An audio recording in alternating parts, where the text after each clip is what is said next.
Welcome everyone to the 12th Horseshoe Podcast, live on Surge Sports. We are live from the Gale Nation News Studio here in Rutherford, New Jersey, on the campus of St. Mary High School. Alongside Jack Rizzo, I'm Elijah Weintraub. We have a St. Mary football game coming up at 6:30 p.m. tonight. You can catch it right here on Surge Sports.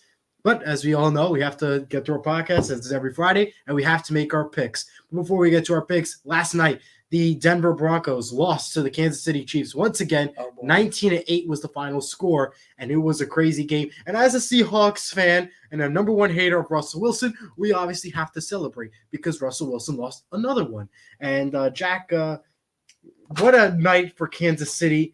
They weren't the best. They got another victory, but again, we saw some struggle with this Kansas City team in interceptions all night. I don't even really think it's an impressive win. I think the Chiefs have been lucky to win the last few. I know they're 5-1, but they're struggling big time. Their offense doesn't really look that efficient. Denver was in it, in the fourth quarter for a little bit, and then Kansas City put it away. If it weren't for Harrison Butker's leg, this game could have been a lot different. But I will never understand your hate for the Broncos because they literally gave you 2 free first-round picks for nothing and a Super Bowl championship. But that's whatever. Whatever. But yeah, we both got the pick right. That was Eli's survivor and lock pick. So I was right about that. A great start to the week for Eli. The scores were wrong for both of us, but at least we were right. Not even close either. But we were right on survivor and lock. That's all that matters in our book. Let's get right into the picks and the games. We'll start off with the Ravens and the Titans. Baltimore favored by 3 points. That game is in London on NFL Network at 9:30 a.m. I am taking the Ravens to win 21-18. The Ravens look like the better team. Despite a sloppy win last week versus the Steelers, I think the Ravens have it this week. Yeah, I got to go with the Ravens as well. Looks like the Titans can only really win at home, and this is a home game for them. Only the difference is that it's 5,000 miles away in Europe. But yeah, going with the Ravens to win this one. I've got a 27-14 final. Derrick Henry has really struggled throughout the season. He is playing against a really strong rush defense in Baltimore this week. That was a really frustrating loss for the Ravens last week. They're going to bounce back, though. Lamar Jackson's going to have a pretty good game. I think the Ravens defense is really going to step up. I think I'm going to say this week is going to be Ryan Tannehill's last start as a Tennessee Titan before we see Malik Willis or Will Levis. I predicted against Cincinnati and I was wrong, but I'm going to predict it again this week. But a nice win for the Ravens in London, 27-14. And unlike the Jags and the Bills who played there last week, they both get a bye the week after. All right, next game is Atlanta Falcons are home to take on the Washington Commanders. Atlanta's in favor by 2.5. That game's on CBS at 1 o'clock. The start of the 1 o'clock games. A little bit less teams playing this week. Only one game minus this week. I'm going to take the Falcons to win 22-21. I think it's going to be a very close game. Falcons kept it close last week with the Texans and won by a last-minute field goal. But I think the Falcons have what it takes to beat the Washington Commanders, who have now been a little bit struggling entering these past few weeks. I forgot to say before, the Ravens are now favored by 4 against the Titans.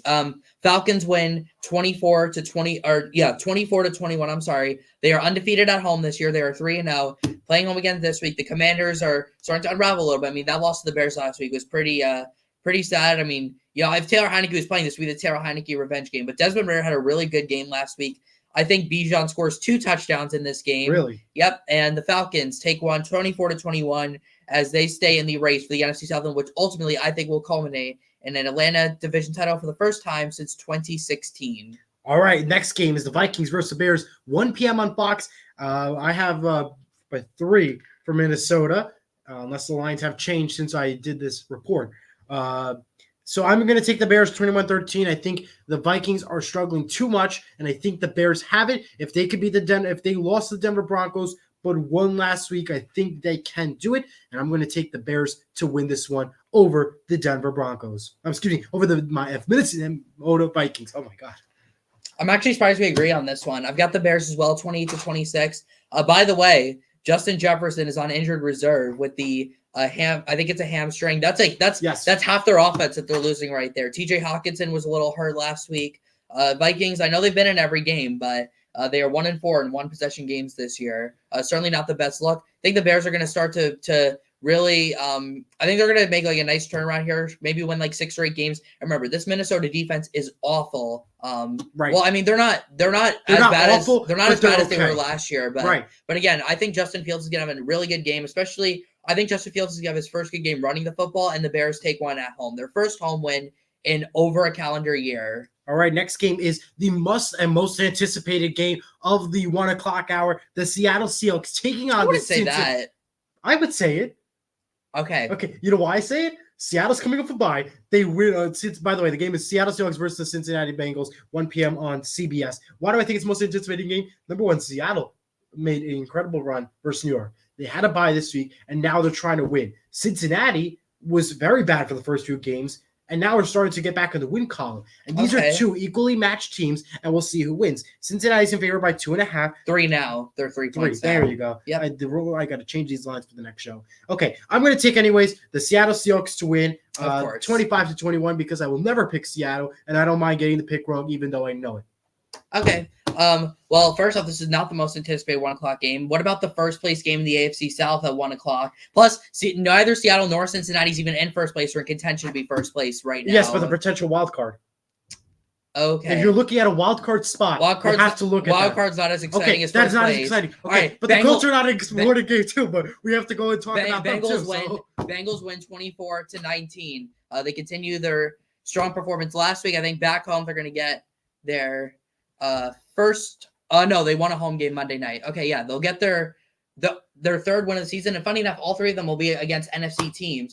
True. Their first two are against the NFC. Play Seattle this week. We'll see what happens, and then they play San Francisco in a couple weeks, so they have a chance to go 4-0 in the NFC West. All right, the next game is the 49ers versus the Cleveland Browns. That game is in Cleveland, 1 p.m. on Fox. San Francisco's favored by 4.5, but probably 9.5. Deshaun Watson's not playing. That's right. So either way, 5 San points Francisco that's huge. has the best odds at any team because they are the only team that probably will not get a loss anytime soon, according to the calendar schedule they have. I'm going to take the 49ers, no surprise, 42-24.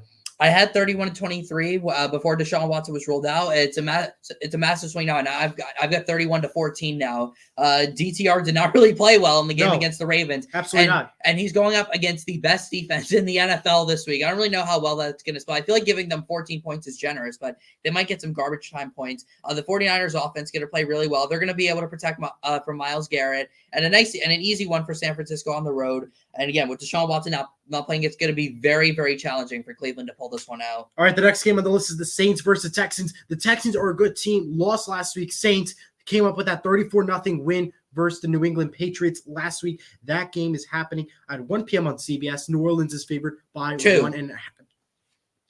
Just say the odds next time. I'm not going to say it. Okay. Anyways, Saints, Texans. I'm taking the Texans to win 23-18. Texans look like the better team.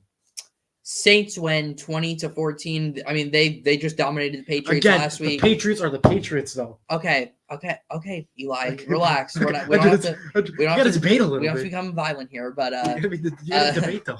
Okay. All right. Well, let's just say the Saints would be 4-1 if Derek Carr did not get hurt and left the Packers game. This is a very good football team, one of the best defenses in the NFL. I have prediction that CJ Stroud will get his first interception of his career this week against the Saints defense. I think Derek Carr is doing a really good job there in New Orleans. Road game. The Saints are probably going to take over that stadium. I mean, New Orleans is very close to Houston, and they've got some very passionate fans down there in NOLA, and I think they're going to make their way over to Houston. Completely changes the way the game is played. Give me the Saints 20-14 on the road against the Texans. All right, the next game is a very anticipated matchup: the Colts versus the Jaguars. The Colts won. The Jaguars lost. Also won. My apologies. I keep getting my things wrong. It's 1 p.m. on CBS. He'll get the line in just a minute. Other news for the Colts before we get to same. Oh, same? Okay. So it's going to be Jacksonville favored by 4. Some quick notes for the Colts before we move on. Lucas Oil Stadium will now upgrade their turf next year. The NFL's Broncos defensive end Frank Clark has been released for the Denver Broncos. Could be potentially going to the Colts from rumors, but it's not fully confirmed yet. So keep an eye out with Ian Rappaport for the latest details. And AR is out for the Colts for 4 to 8 weeks. Yeah. We all saw it coming, but we all saw it coming. That's not very nice to say. Not also coming. I'm saying after the slide at the end. Oh, okay. That's what I meant. I'm referring to. I'm saying either way, he'll be missing 4 to 8 weeks. Still exciting to see how Minshew will play. Love Minshew, and that's why I'm going to take the Colts 26-23. And go ahead. Upset of the week. Wow. Well, first off, I love the pick, and I really hope you're right. Upset. I also chose upset. Well, I'm really happy you did. Thank you for that. But man, the Colts have not beaten the Jags in Jacksonville since 2014. It's been 9 years since they last won a game at TIAA Bank Field.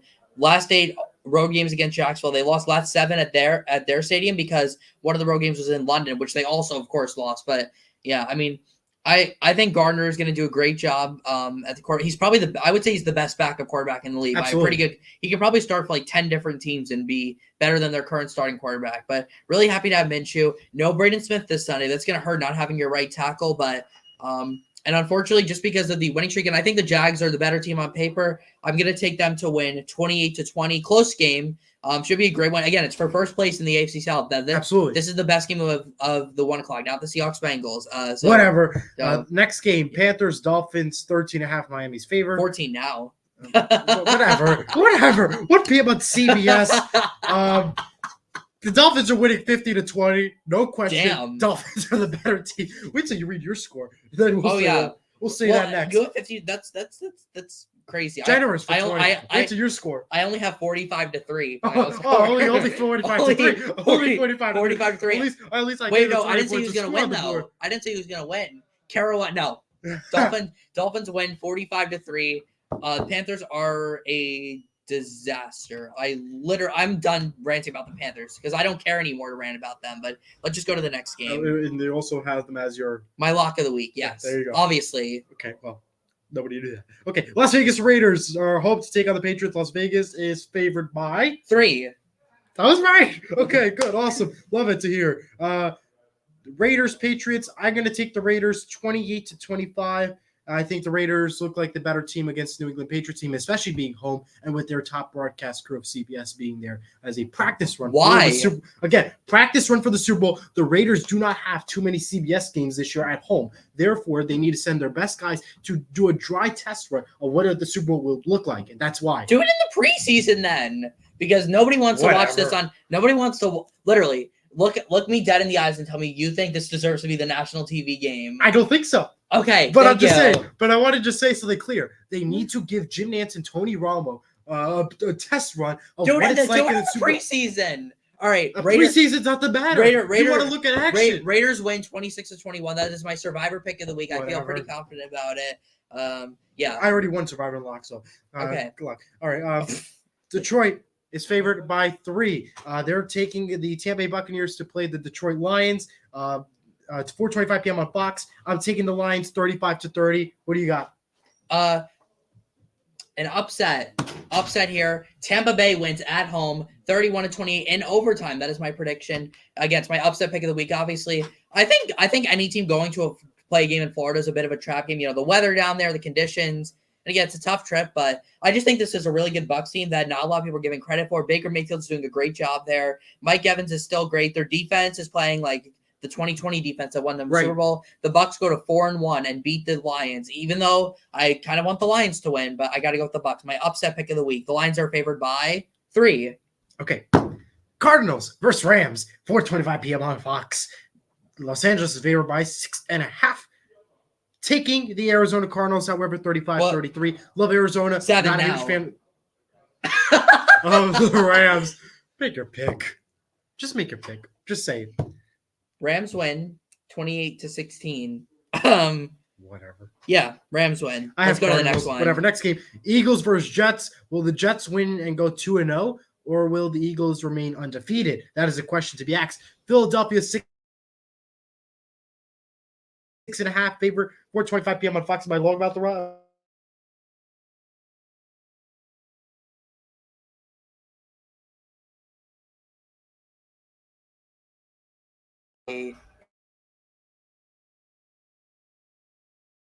Eagles defense is just really good. And sorry, Zach Wilson. Eagles won 23-7.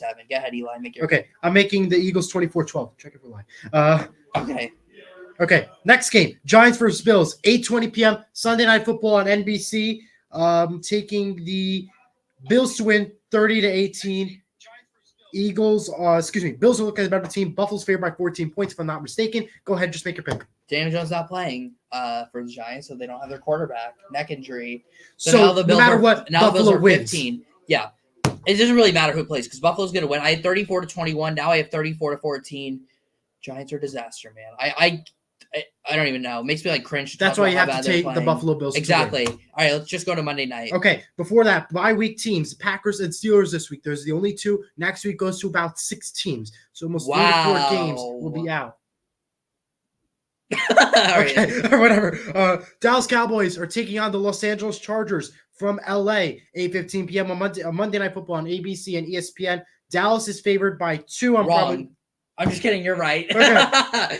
And by the way, before we get to my pick and Jack's pick, the NFL is potentially finding 49ers tight end George Kittle for an inappropriate shirt towards the Dallas Cowboys that could face up to a fine of worth $10,927. Why is it such a specific number?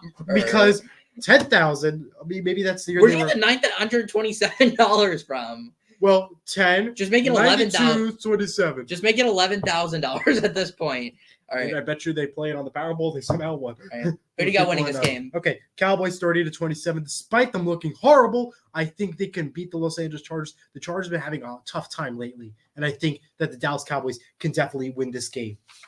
Incorrect. Chargers win 17-14. We'll see who's incorrect next week, however, as we will have the next edition of the 12th Horseshoe Podcast, our week recap and breakdown show next week, live on Surge Sports on Tuesday, 7 p.m., back in our normal studio. So we hope to join us then. Of course, coming up next at 6:30 in less than about 3 hours from right now, the St. Mary Gales will be taking on the Beckton Wildcats from East Rutherford, New Jersey for the Battle of the Railroad Tracks in the league crossover game. That is coming up in just a little bit. We thank you for watching the 12th Horseshoe Podcast and Surge Sports. We will see you in a half hour for Gales football. And a half hour? You just ended a half hour. 3 hours. There you go. All right. There you go. My apologies. Good night, friends. We'll see you next time. Have a good one and enjoy the football.